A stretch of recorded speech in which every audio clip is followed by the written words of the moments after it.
Good morning. We welcome you once again to Facebook and YouTube live telecast. So, I hope you must have really blessed by the messages in the past. Today, also, I'm going to share from God's Word. I believe this message will bless you. Therefore, pay attention very closely. Not only hearers of the word, also be a doers of God's word. If you hear only, if you don't put it to practice, you are deceiving yourself, the book of James says. So, be a doer of the word of God. So, I encourage you to, from the beginning till the end, listen carefully. Today's topic is how to demonstrate Satan's defeat. How to demonstrate Satan's defeat. According to the word of God, excuse me, according to the word of God, Satan is a defeated foe. Satan is a defeated foe. So, what happens today? One thing we have to understand as a child of God: Satan has no power. He does not have any weapon. Only thing he has, lies and deception. In the Gospel of John, chapter 8, verse 44 says, he's a liar from the beginning. He's a father of lies. He's a manufacturer of lies. So he uses every time lies in order to deceive you. Second thing, he always uses deception. If you listen to his lies, if you start believing his lies, you will be deceived. Once when you are deceived, he will use that as a weapon and destroy you. One thing you must remember, his power was stripped off on the cross. Jesus defeated him. So as a child of God, as a believer, we have to understand we have the power of the Holy Spirit. We have the power of the Holy Spirit. The moment when you receive Christ as your personal Savior and the Lord, Father God, Son, and the Holy Spirit, they come and reside in our spirit. From that moment onward, your body becomes the temple of the Holy Spirit. And in the Bible, we are identified with Christ. The Bible says we were crucified with Christ, we were buried with Christ, we were resurrected with Christ, and we were ascended with Christ, and we are seated at the right hand of the Father with Christ. The same power, the same ability, what Jesus had, what Jesus used on this earth, he has given to his body, which is the church. So, we have to understand we have the power of the Holy Spirit. The Bible also says, he that is in us, greater than who is in this world. The God who lives inside of us is greater than Satan himself. Therefore, if the greater one lives inside of us, we cannot accept any defeat. As a child of God, the Bible also says we are more than a conquerors. Jesus conquered the enemy. Jesus conquered Satan. So he gave his power and the ability to conquer even continue to keep him defeated. We are, Bible calls, we are more than a conquerors. And we also must understand, Jesus gave his name to use as an authority. The moment you use the name of Jesus, every knee should bow, including Lucifer, Satan, the old serpent, the devil, the dragon. The Bible gives him different names. All those things have to bow down to the name of Jesus. When you use the name of Jesus, the Satan flee. The work of Satan will be destroyed. Thirdly, you have to understand, God has given his word to use it as a sword of the Spirit. So you're not just an ordinary person. The moment you receive Christ as a personal Savior, you're somebody. You're the child of the Most High God. You are filled with the dynamic power inside of you. Turn with me to 1 John chapter 3, verse 8. 1 John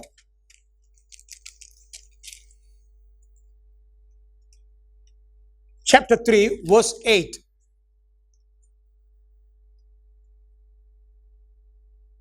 He who sins is of the devil, for the devil has sinned from the beginning.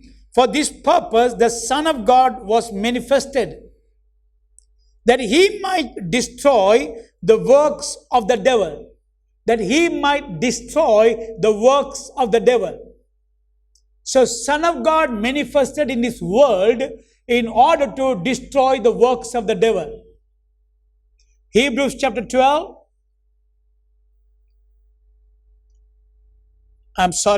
Hebrews chapter 2, verse 14.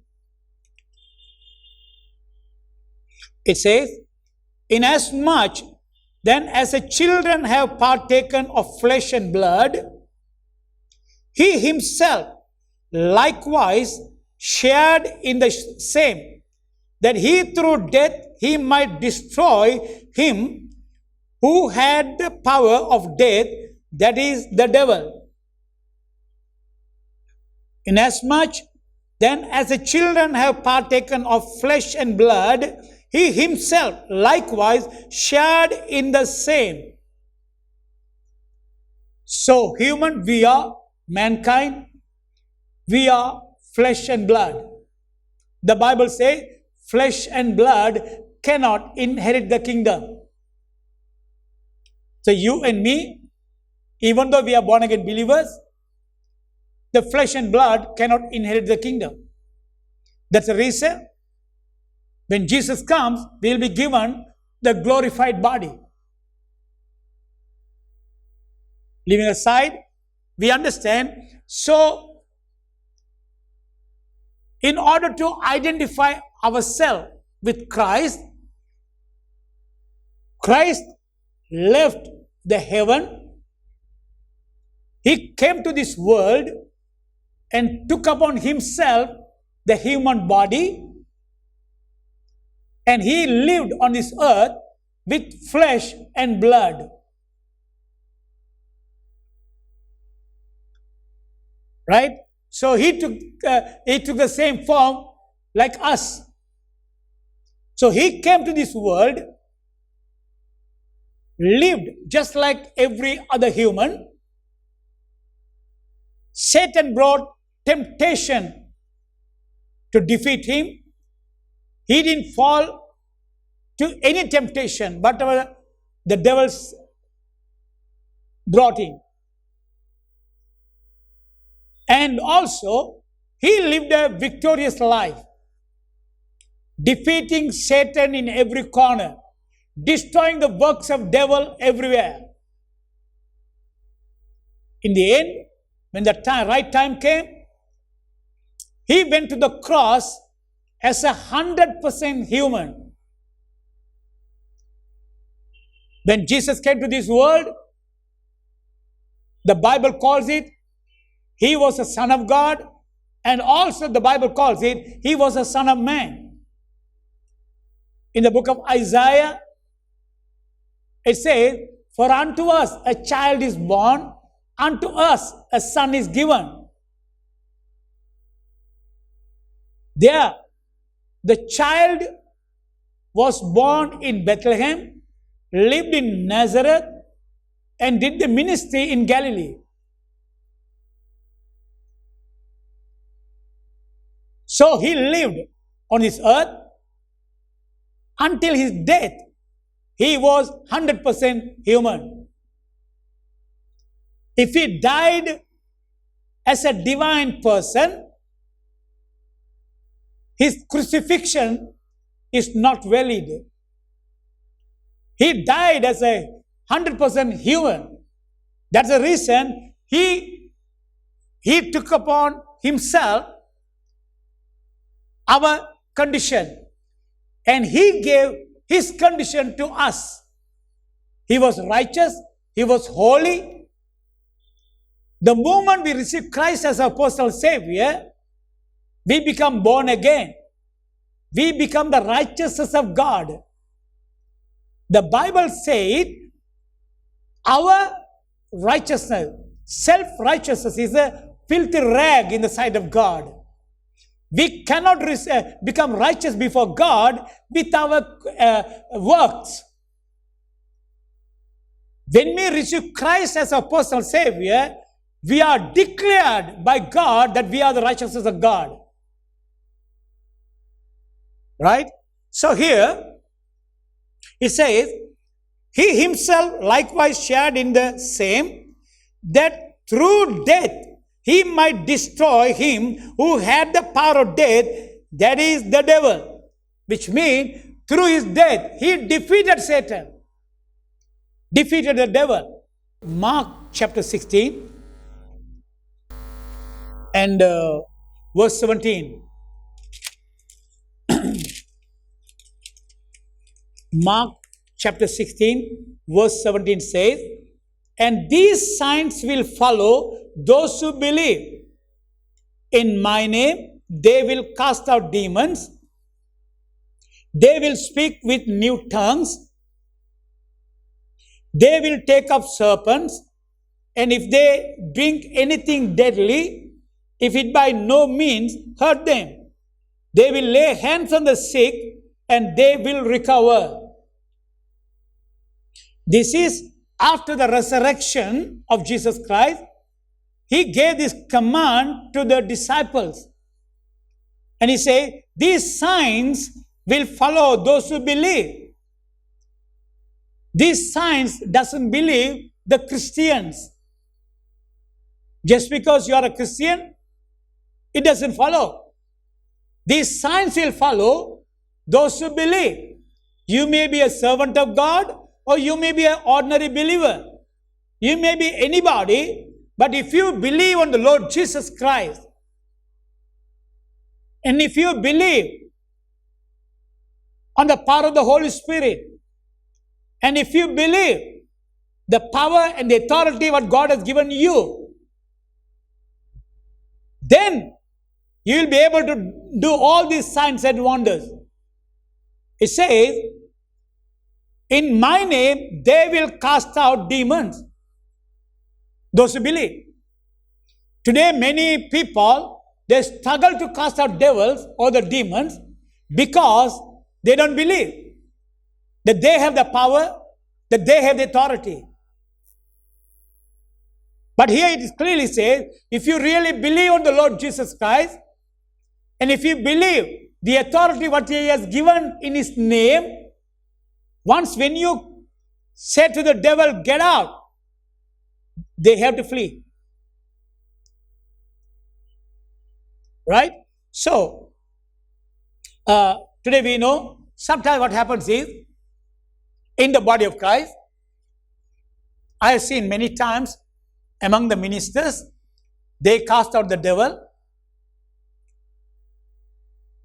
they fall down, then they say, the person is delivered. Next week they'll come again. When they cast out, when they pray for sick people or those who are coming with the need, again they say they will dance. They'll say, oh, the demon is not left. They will cast it again.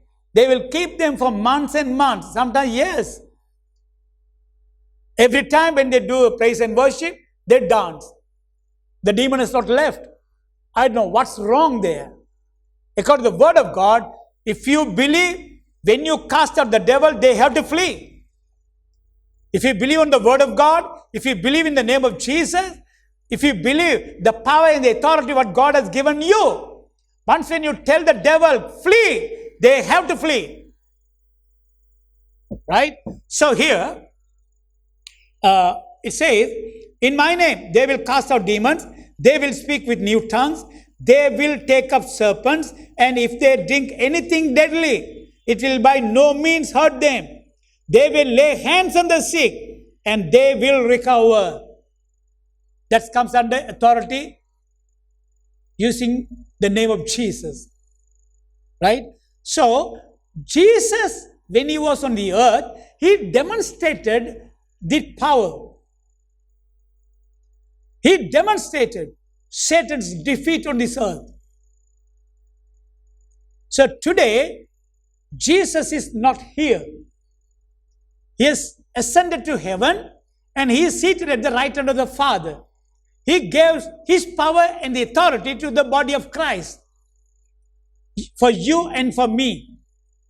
So God wants you and me to demonstrate the same power on this earth.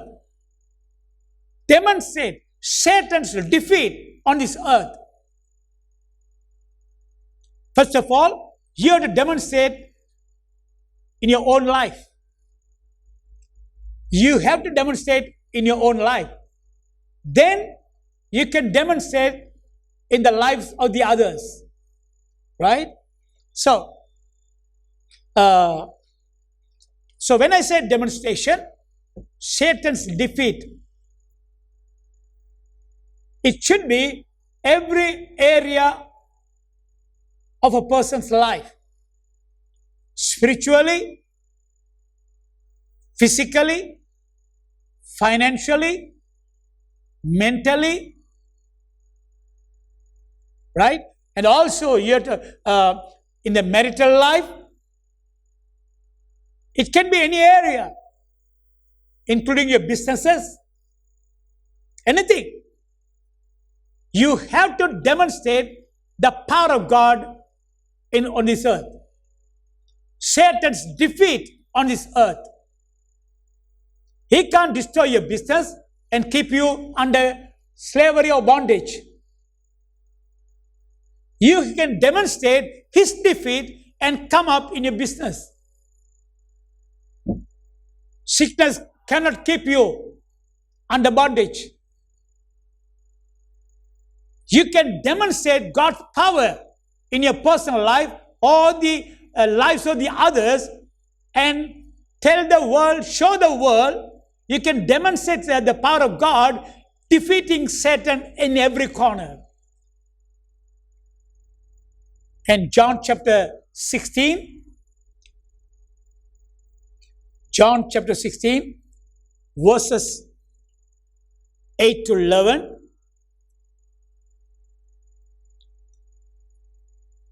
John chapter 16, verses 8 to 11, it says, and when he has come, Jesus is talking about the Holy Spirit.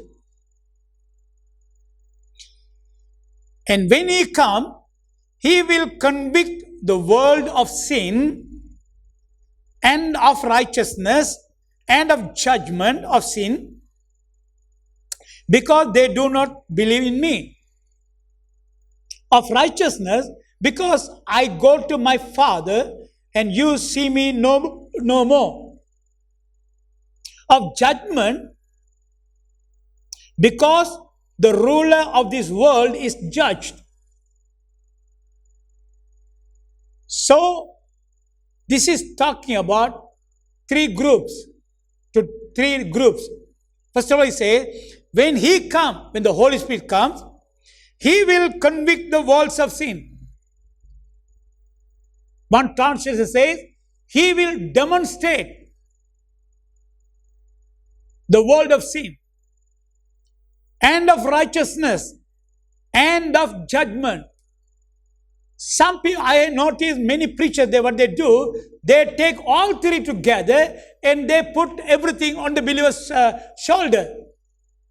When the Holy Spirit comes, right? But that is not true. Read it carefully, verse 9, it clearly says, of sin. It says, when He comes, He will convict the world of sin. Listen very carefully. He will, when the Holy Spirit comes, He will convict the world of sin. And verse 9 explains of sin because they do not believe in me. Okay, here I want to make a point here. The Holy Spirit does not convict the sins of the believers. What? Yeah. The Holy Spirit does not convict the sins of the believer. The Bible clearly says He will convict the sins of the world, not believers. In 1 John 1:9 talks about there, or even you can continue to say, when the believers sin against God, the believer's spirit, their own spirit, convict of their sin. Once when they receive, once when their own spirit convicts of their sin, then you confess your sin to the Lord. But here, this particular passage is talking about the Holy Spirit will convict the sin. You see there? It's not talking about sins. It's not plural. It's singular. It says, of sin, because they do not believe in me. And then he says, of righteousness. Verse 10 says, of righteousness. Because I go to my Father and you see me no more. That's talking about the believer. Once when you receive Christ as your personal Savior, you are the righteousness of God. You are washed by the blood of Jesus. Once when you accept Christ, you belong to Him. Once when you belong to Him, you are the righteousness of God. In the Bible it says, you are, your self-righteousness, your work, are filthy rag before God. That's the reason you accept Christ by faith. You are saved by faith, not of your works. So, He will convict you about righteousness. You are the righteousness of God. You are the righteousness of God. You are the righteousness of God. He brings it back again and again and again. You are the righteousness of God. Okay? And then thirdly it says, that's about my main point, of judgment. Because the ruler of this world is judge. That is Satan. Satan is already defeated by God. God has judged him. He is going to spend his eternity in hell, lake of fire. Lake of fire is not made it for human. It is for Satan from the beginning.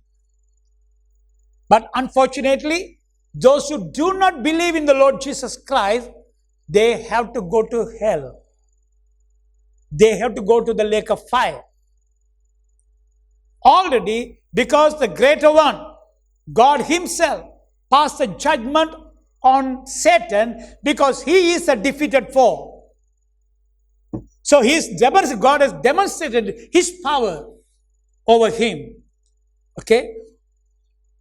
So here, so what Jesus is saying here is, what really God is saying here, as believers, we have to demonstrate Satan's defeat. Right? And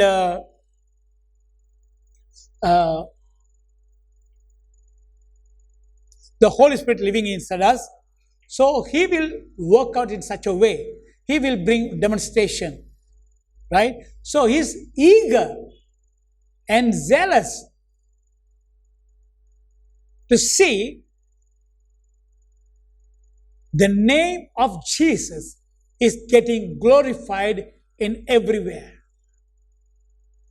The sad part, because of the ignorance of the Word of God, the preachers and even many believers, they glorify the devil and his works.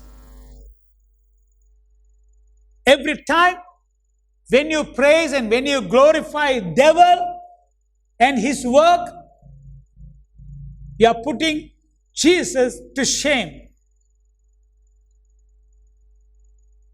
Realizing that from today onward, you never open your mouth and speak good about or glorify the devil in anywhere.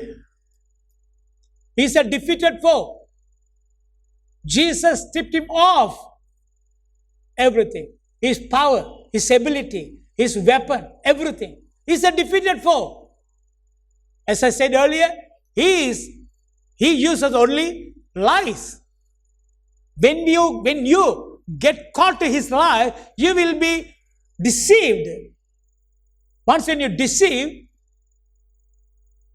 with the deception, he will destroy you. Right? So it's really pitiful to see many sons and daughters of God with fear. They shrink themselves, bow down to Satan, overtaken by demonic power daily in their life. Right? When Jesus died on the cross, He overcame the devil. And then He declared that we are the more than a conquerors in this world. Not Satan, not any demonic power. We are more than conquerors. Jesus conquered the devil. He gave the ability and the power, what He used, and we are really filled with power of God. His name is available. His blood is available. The Holy Spirit is there to help us in any situation. The Word of God is given to us. With all the, we are equipped with all these things. It is not God's will any God's sons or daughter get defeated by Satan. Right? What happens is sometimes, I used to get invitation from many churches, especially when I visit the other churches. They do some praise and worship, and most of the songs are embalmed with unbelief. And so after that, they will introduce me to preach. After I shared my message, I pray for the people. Most of the time, the pastors will ask after the sermon to pray individually. So many churches, the entire congregation will line up to get prayed for. After praying for the believers, in the end, even the pastors and their wives, they will come and kneel down to pray. I used to really wonder how many people are deceived by Satan. They think they don't have power. They think they don't have the anointing. They think they are nobody. They think they are defeated at every time. With fear, they come before for God to help them. But the real Bible says He has given us the power and the ability and the authority to destroy all the works of Satan. I think when the congregation line up for prayer, Satan must be laughing. How many people he has deceived, including the pastor? That's a sad part of the body of Christ. The moment when you identify the devil is attacking you, immediately if you learn to use your power, use your authority, immediately Satan knows that you know the word of God, you know the truth. He can't play fool with you. He will flee. That's not the case in the many believers' life, including the pastor's life. Therefore, I believe today the Holy Spirit is speaking to you. Change everything, whatever you did all this time. God has given you the power. He has given you the ability. He has given you the authority to destroy all the works of Satan. So every time when you open your mouth, make it a point that you glorify God and His Son. Right? So, we'll see a couple of more scriptures. Ephesians chapter 1. Ephesians chapter 1. If you read it from verses 19 to 23, it says, and what is the exceeding greatness of His power? See, what is the exceeding greatness of His power towards us who believe? According to the working of His mighty power, which He worked in Christ when He raised Him from the dead and seated Him at His right hand in the heavenly places, far above. Everybody say, far above all principalities and power and might and dominion and every name that is named, not only in this age, but also in that which is to come. And He put all things under His feet. He gave Him to be head over all things to the church, which is His body, the fullness of Him who fills all in all. In other words, what Apostle Paul is explaining here, our condition. Right? Jesus defeated Satan and his cohorts, and He went to, Bible says, He was ascended to heaven and He said the right hand of the Father. And He gave, when He ascended on high, when He was seated at the right hand of the Father, every forces of darkness was under His feet. The Bible says, far above principalities, powers, dominion, rulers of darkness, far above, not equally, not below, not little above. The Bible says far above, where Satan cannot reach his power and ability. And the Bible also says the same power He gave to the body of Christ, you and me. Now, when you think, the Bible, as I said earlier, when Jesus died on the cross, Apostle Paul says, I was crucified with Christ. When Jesus died on the cross, we died with Him. That's the way God sees. Because Jesus came to this world in order to take our place. When Jesus was dead, we were dead with Him. When He was buried, we were buried with Him. When He was resurrected, we were resurrected with him. When he was ascended to heaven, we were ascended with heaven. When he was seated at the right hand of the Father, we were seated at the right hand of the Father. So when you look at the demon, you don't look at the demon up.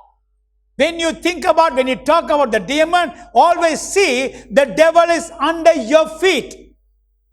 All the demonic power is under your feet. Then you will understand where demon is, or the devil, his works. Okay. So here, and Ephesians chapter 2, verse 6 says, he raised us up together and made us sit together in the heavenly places in Christ Jesus. Physically, even though we are here, spiritually, we are seated in Christ in the heavenly places. Luke chapter 10, verse 19 says, Luke chapter 10, verse 19, behold, when Jesus was on the earth, he gave the disciples there, actually, after Jesus choosing 12 disciples, later on, he chooses another 70. He gave this command to them, go to the world and preach the gospel. On their return,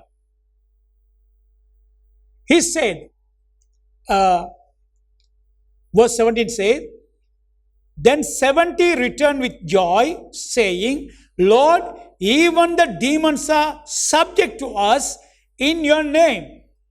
That's before the death of Jesus Christ. The word which went out of Jesus Christ gave them the power and the authority. And he said to them, I saw Satan fall like lightning from heaven. Verse 19 says, behold, I give you the authority to trample on serpents and scorpions, and over all the power of the enemy, and nothing shall by any means hurt you.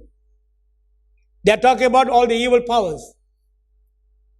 He says, I have given you the authority over all the evil powers. And Colossians chapter 1, verse 13.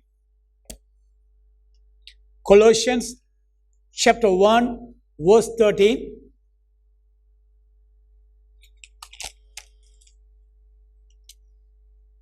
It says, he has delivered us. That's past tense. He has delivered us. He's not going to deliver us. He has already delivered us from the power of darkness and conveyed us into the kingdom of the Son of His love. One translation says, he has delivered us from the power of darkness and translated us into the kingdom of the Son of His love. Now we are no more under the power of darkness. We are translated into the power of His Son of His love. It's a done deal. Colossians chapter 2 verse 15 says, Colossians chapter 2 verse 15 says, having disarmed, can you see that? When Jesus died on the cross, He disarmed Satan. Having disarmed principalities and powers, and He made public spectacle of them, triumphing over them in it.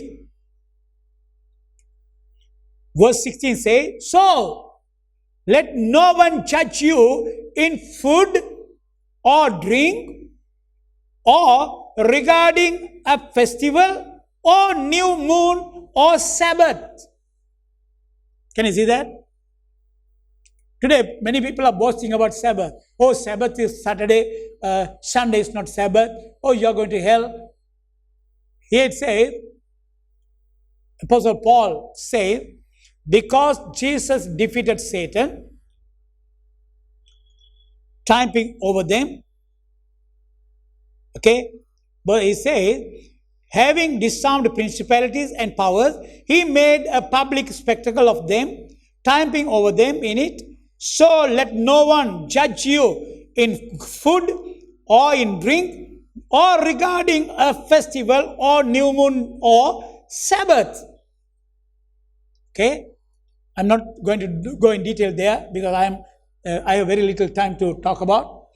And then what I'm trying to say here, let nothing will put you under bondage, bringing law back to you. Jesus nailed it on the cross. Satan's deception, Satan's activities. Okay, you are set free. You are not under the bondage. You are not under the law. Jesus delivered you from the curse of the law. Matthew chapter 4.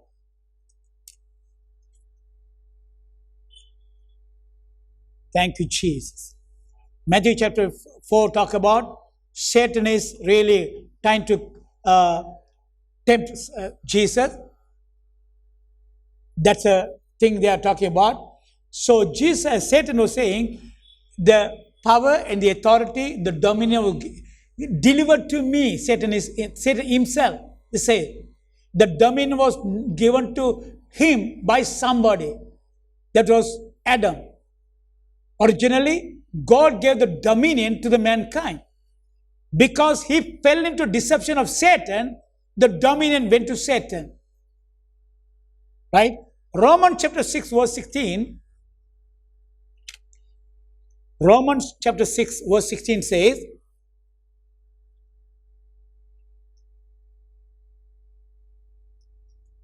do you not know that to whom you present yourself to obey, you are that one slave whom you obey, whether of sin leading to death or of obedience leading to righteousness? Whom you are obeying today? Whose slave are you? Are you slave to sin? Are you slave to righteousness? Are you slave to Satan? Or are you slave to God? You decide. Isaiah 53.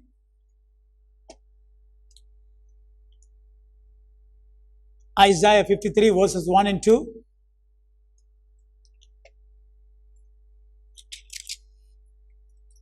Hallelujah. Isaiah 53 verse 1 says, he who has believed our report, and to whom has the arm of the Lord been revealed.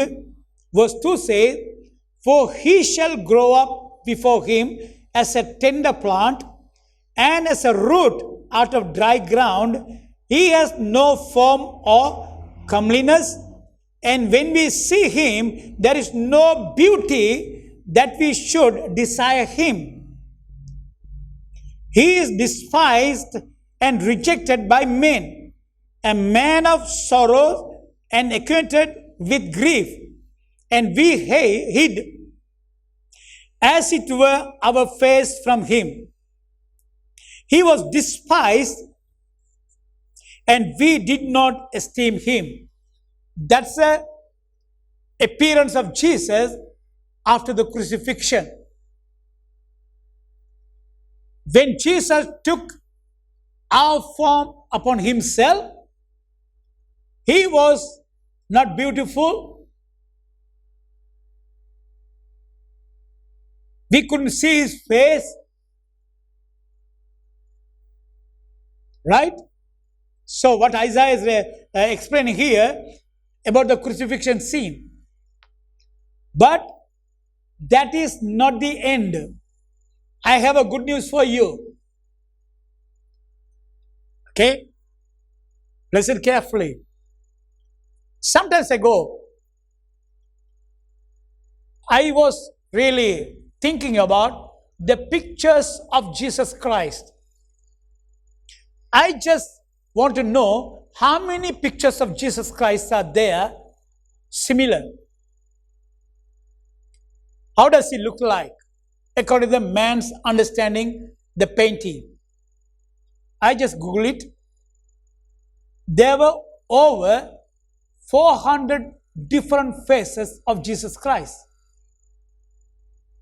Almost all the pictures with a sad face, putting the head down, beaten and defeated faces. I didn't see a single picture as a conquered king, king of glory. See what Apostle John, after the resurrection, the way Jesus appeared to him. Revelation chapter 1, Revelation chapter 1, he clearly see Jesus. I like the way John saw it and explained it.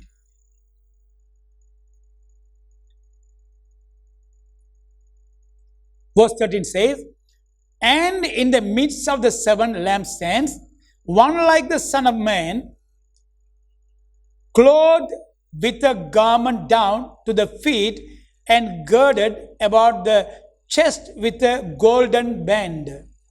Did you notice that? One like the Son of Man, not like a Son of God. When the Son of God, always bright, glorious, right? But here I say, one like the Son of Man who died on the cross, clothed with a garment down to the feet and girded about the chest with a golden band. His head and hair were white like wool, as white as snow, and his eyes like flame of fire. His feet were like the fine brass, as if refined in a furnace, and his voice as the sound of many waters. Verse 16 says, he had in his right hand 7 stars. Out of his mouth went a sharp 2-edged sword. And his countenance was like the sun shining in its strength. Verse 70 says, when I saw him, I fell at his feet as dead. But he laid his right hand on me, saying to me, do not be afraid. I am the first and the last. Can you see that? That's the exact picture what John saw about Jesus. Okay? So in other words, if we identify ourselves as Jesus Christ, the Bible says, when we see him, we will be like him. I love to see that day. But still, you can live a victorious life on the earth. Okay? And Matthew chapter 12, verse 28. Matthew chapter 12, verse 28. I'm out of time. Just, I want to read this and conclude my message. Matthew chapter 12, verse 28. Says, but if I cast out demons by the Spirit of God, surely the kingdom of God has come upon you. But Jesus is saying, when he was on the earth, he says, if I cast out the demon, right? If I cast out the demon by the Spirit of God, surely the kingdom of God has come upon me, upon you, right? So, when John the Baptist preached the gospel, he said it, the kingdom of God is at hand. Jesus also said the same thing, the kingdom of God has come near you. Then later on he said, the kingdom of God is in you, which is righteousness, peace, and the joy in the Holy Ghost. So what I'm trying to say here, now the kingdom of God is on earth. Even when the disciple asked Jesus to teach them the prayer, What does it say? What did he pray? How did he taught them? Our Heavenly Father, who art in heaven. Who art in heaven. Holy is your name. And then next verse, what does it say? If you want to read it, go to Matthew chapter 6, verse 9 onward. He said, thy kingdom come. He didn't teach the disciple, let's go to heaven. He said, let thy kingdom come as it is in heaven. The way heaven was, the things are happening in heaven, let it happen even on the earth. So Jesus came from the heaven. He operated on the earth just like in heaven. The same way, God wants you and me to operate as a kingdom citizen. Not defeated life. Not beaten down life. He wants us to live a victorious life. I'm out of time, so I want to remind you again and again. The name of Jesus is available now to you. The blood of Jesus is available now to you. The Holy Spirit is there to give the power to demonstrate Satan's defeat on this earth. The Word of God is given to you to use as the sword of the Spirit. And Jesus also gave the authority to use the name and to defeat Satan, to destroy works of Satan. So don't keep silent. Take a step today. Make a decision today that you won't be defeated anymore. You can rise up victoriously. God wants you to demonstrate Satan's defeat on this earth in your life and the lives of the others. May God bless you. Let's pray. Hallelujah. Thank you, Father. Bless your holy name. Heavenly Father, we once again come to you, Lord, in Jesus' name. Lord, your word says, when your word goes out, never return void. It will accomplish the purposes, what you sent forth, the Father. All these years, whoever, God's children, those who are lived a defeated life, live like slaves under bondage. Father, we thank you. Today you reveal to them that they are more than conquerors. The greater one is living inside of them. Therefore, Father God, help them to take the power and the authority what you have given them and stand boldly, not shrinking in fear. Stand boldly and to demonstrate the defeat of Satan in their personal lives and the lives of the others. Give them the grace and the strength to overcome Satan in every area of their life. We thank you for it. We thank you for answering our prayer. In Jesus' name I pray. Amen. If you believe, it will work. If you put it into action, you can experience the blessings of God. I want to lead you to a small prayer. All these things, whatever I was talking about, you can experience in your personal life. First of all, in order to victorious life, enjoy your life on this earth, you have to give your heart to Jesus. If you have not given your life to Jesus, today is a day of salvation. Now is the time, the Bible says. Don't postpone it. You don't know when you will die. After death, there's a life. Eternally, you're going to live. The Bible says there are two places after death. One is heaven, which is the presence of God. The other one is hell, the lake of fire. Lake of fire is not prepared for mankind. It is for Satan and his angels and disobedient people. Of course, Antichrist, false prophet, all those people will go to hell because they don't believe in Jesus. But Jesus died for your sin and my sin.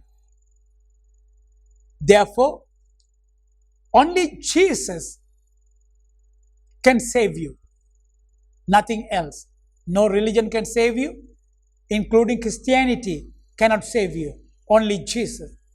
Jesus said, I am the way, the truth, and the life. No man come to the Father but by me.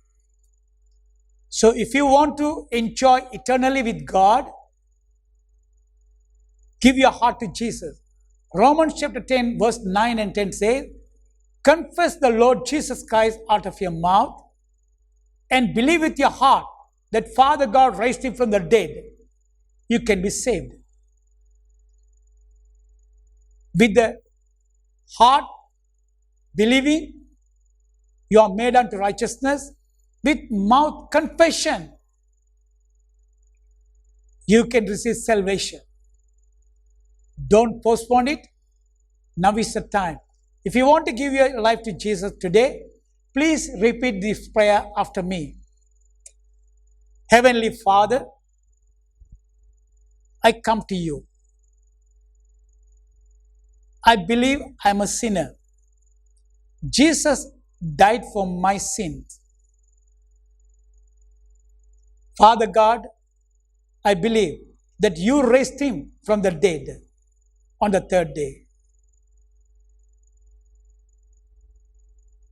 From now on, Jesus is my Lord and my Savior. Satan has no power over my life.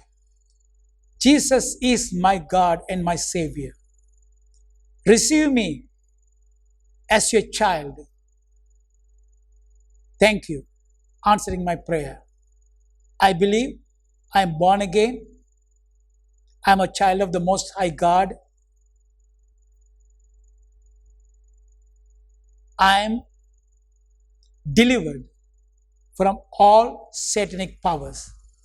I thank you, Father. In Jesus' name I pray. If you have prayed that prayer sincerely, with wholeheartedly, you are born again, you are a child of God. I will encourage you to try to find a spiritual church where they will teach the Word of God, or ask somebody who know about that. If you can't find a place nearby you, please contact us through the phone number which we are given below, and we will be able to help you wherever you are. May God bless you till then. So once again, I am looking forward to see you next Sunday at the same time. God bless you. Thank you, Jesus. Thank you, Father.